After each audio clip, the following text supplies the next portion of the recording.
Coucou les zouzous, c'est The VTTiste.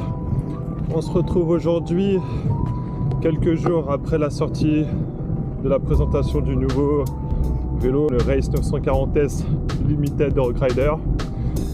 Et aujourd'hui, c'est l'occasion de faire une première sortie test avec vous. J'ai déjà pu le rouler quelques fois sur divers types de terrains, plus ou moins engagés, avec plus ou moins de rythme. Je commence déjà à avoir un bon aperçu, bien sûr.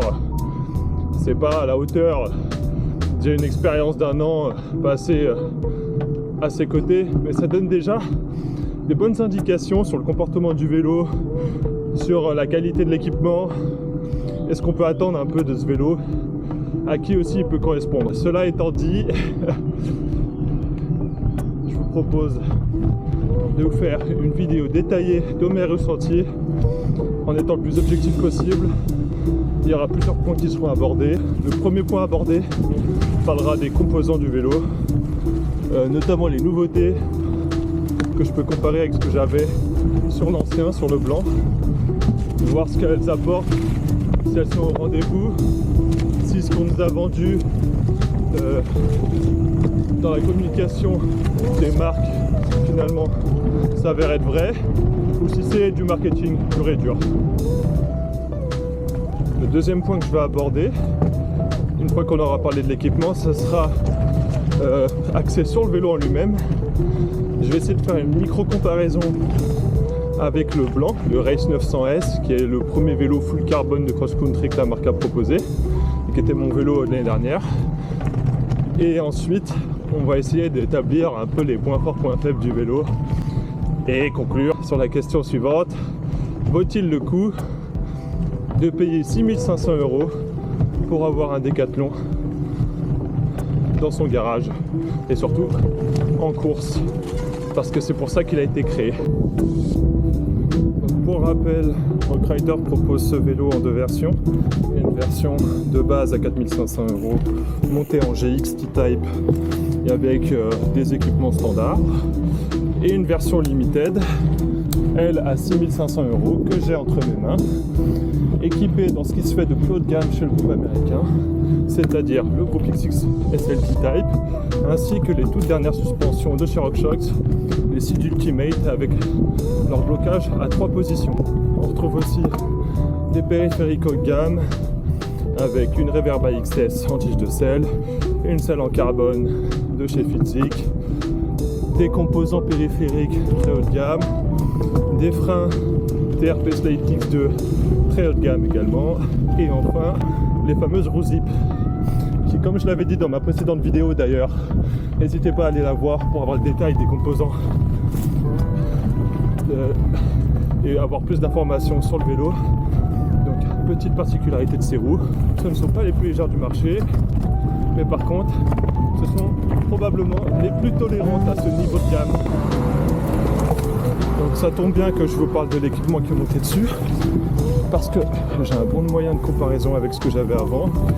Mon ancien vélo, en résumé, il était monté en ce qu'il y avait de plus haut de gamme il y a un an chez RockShox et SRAM, c'est-à-dire le groupe XX1 AXS, ancienne génération, mais déjà en électrique sans fil, et également le combo amortisseur et fourche Seed Ultimate, mais celui-ci en 2 positions.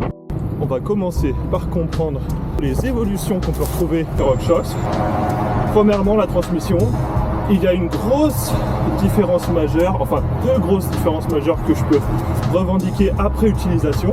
Le premier point, c'est au niveau de la manette, avec ces nouveaux pads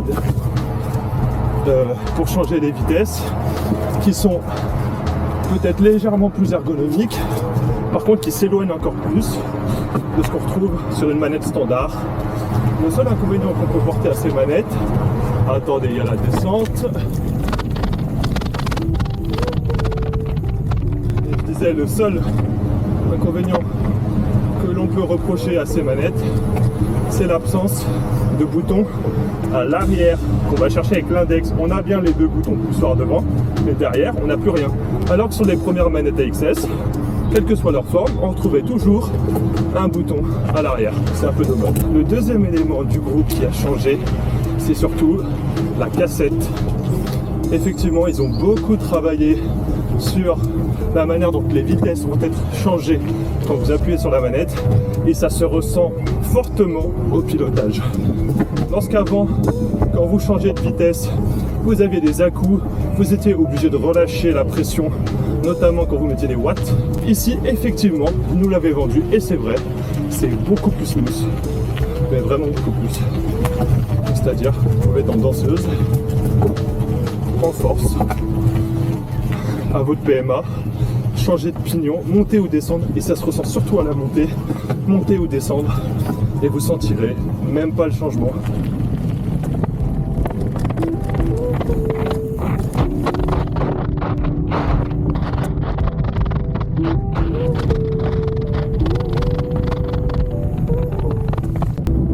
Je vous en ai parlé dans la vidéo de présentation. C'est super important d'en reparler parce que c'est peut-être le changement majeur chez RockShox. C'est le fameux ajout des 3 positions sur leur combo fonche amortisseur. Et ça, honnêtement, ça révolutionne pas le marché. Et par contre, ça révolutionne leur gamme. Effectivement, il y a Fox qui fait ça depuis des années maintenant, avec leur fameux combo lock, en 3 positions, notamment pour l'amortisseur. Et ça, RockShox, ils sont tout le temps à venir à la page, à reprendre le contact de Fox. Et c'est enfin le cas cette année, et je peux vous dire que ça marche très bien.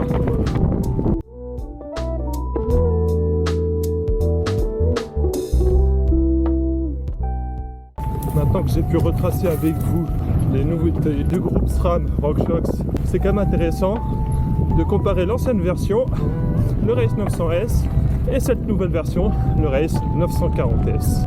Comme je vous l'avais dit dans la vidéo de présentation, le premier élément qui les différencie, c'est leur programme. Pourquoi ces vélos ont-ils été conçus? L'ancien châssis, c'était une espèce de transition vers la compétition. La team Rider Ford l'a utilisé une année. Un châssis 100% carbone, assez neutre, plutôt court, avec un comportement plutôt... Putain, la casse.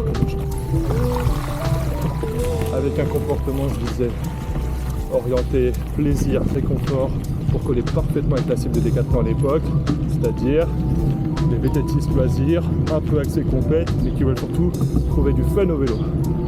Avec ce nouveau cadre, avec ce nouveau châssis, la marque a pris une direction tout autre, puisqu'elle s'est orientée vers un public visant globalement la performance. S'il peut y avoir du plaisir, c'est du plus, mais on veut surtout un vélo qui fonctionne en course.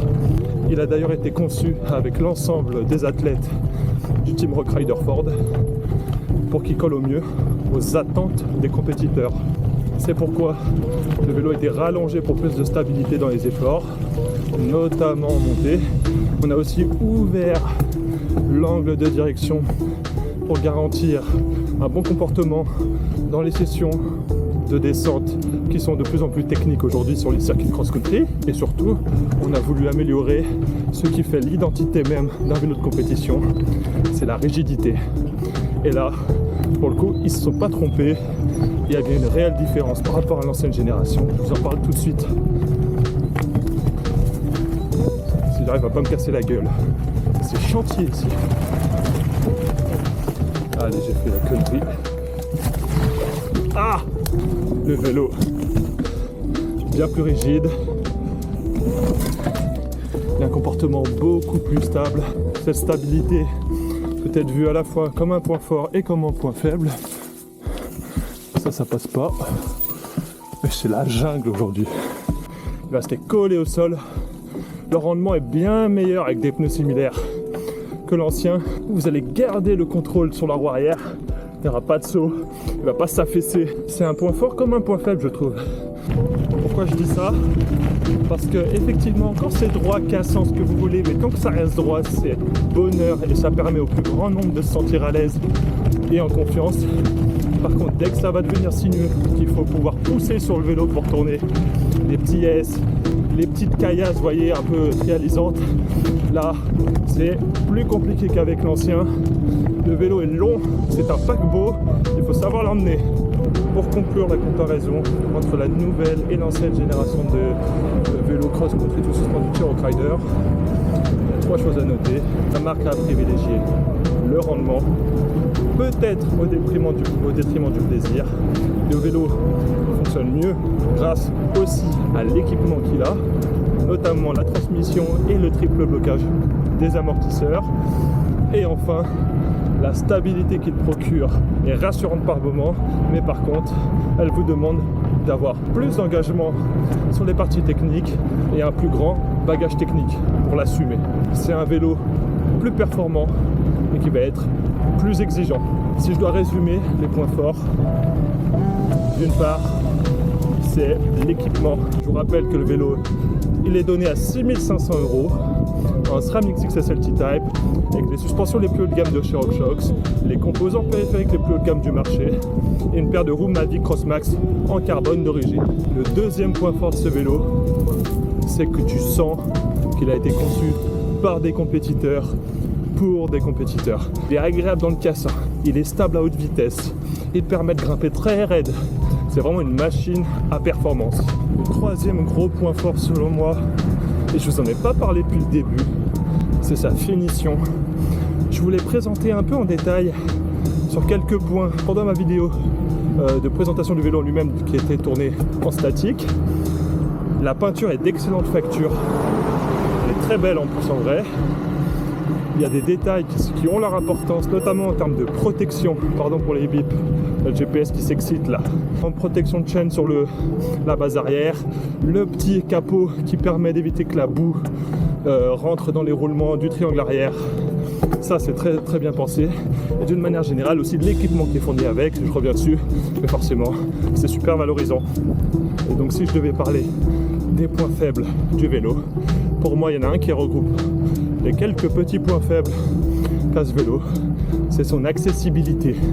Non pas en termes de prix, bien sûr, mais en termes de facilité d'utilisation. Ce vélo, il va vous demander aussi un bagage technique important et un bagage physique tout aussi important pour qu'il puisse vous rendre finalement ce que vous lui donnez.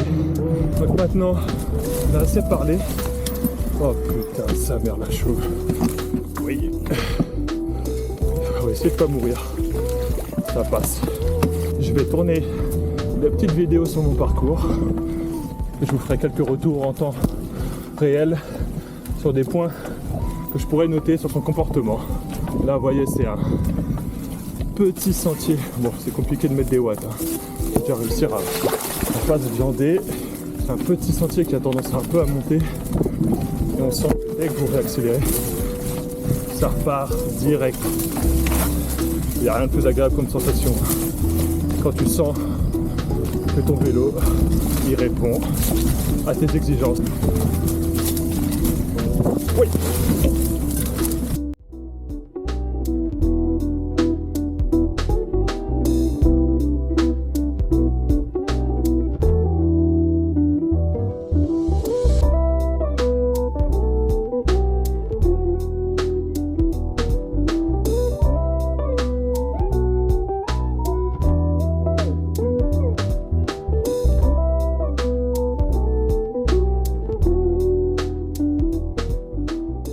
Alors, typiquement, montée technique, vous voyez le XX là vraiment je change les pignons en force, je baisse pas l'intensité et c'est fou comme il répond bien, c'est vraiment fou.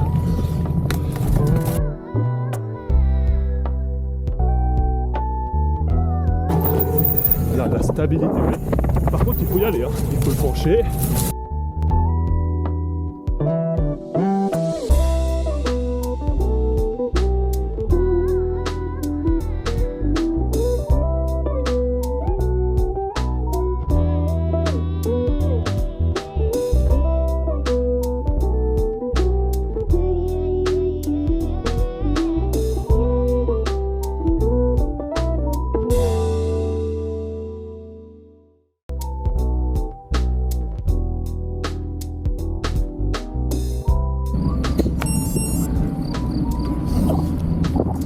comparaison qui est vraiment évidente à faire, c'est le grip du vélo. J'ai la même monte de pneus que sur mon ancien et honnêtement, comme vous l'avez vu dans les passages précédents, le vélo, il répond au doigt à l'œil, il est rassurant, il vous permet d'engager au-delà de ce que vous pensiez pouvoir faire avec un vélo de cross-country. Là, je suis dans une montée relativement raide, avec un peu de caillasse au sol, mais ça reste quand même largement acceptable. Et c'est l'occasion de vous parler de cette fameuse position de pédalage, franchement, qui me bluffe à chaque fois que je l'utilise. En fait, vous retrouvez un comportement. Bon, la fourche, elle change très peu, hein. Honnêtement, elle reste souple, ça c'est intéressant à noter. Elle se bloque pas, mais l'amortisseur, pour le coup, c'est un régal. Vous allez avoir l'impression d'avoir les 30-40 mm de débattement sur votre vélo, alors qu'en réalité, vous en avez 120. Mais il vous absorbe juste ce qu'il faut, les petites déformations de terrain, les petits cailloux, les racines, vous voyez, tout ce qui peut vous encombrer le chemin et vous donner des difficultés dans les montées pour vous permettre de garder un grip parfait.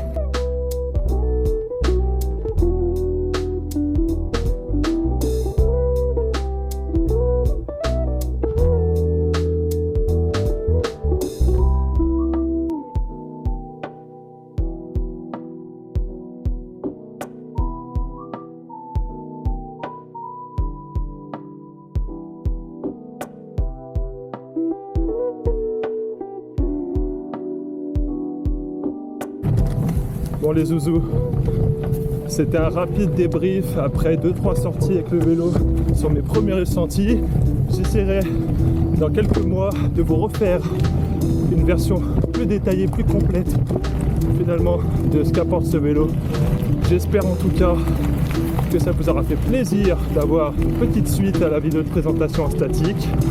N'hésitez pas à vous abonner à la chaîne The VTTiste, à liker cette vidéo si elle vous a plu et enfin à commenter quel type de vidéo et quel autre vélo, peu importe cross-country, route, gravel, DH, ce que vous souhaitez, peu importe la marque, quel vélo vous voudriez voir dans mes prochaines vidéos. Allez, ciao!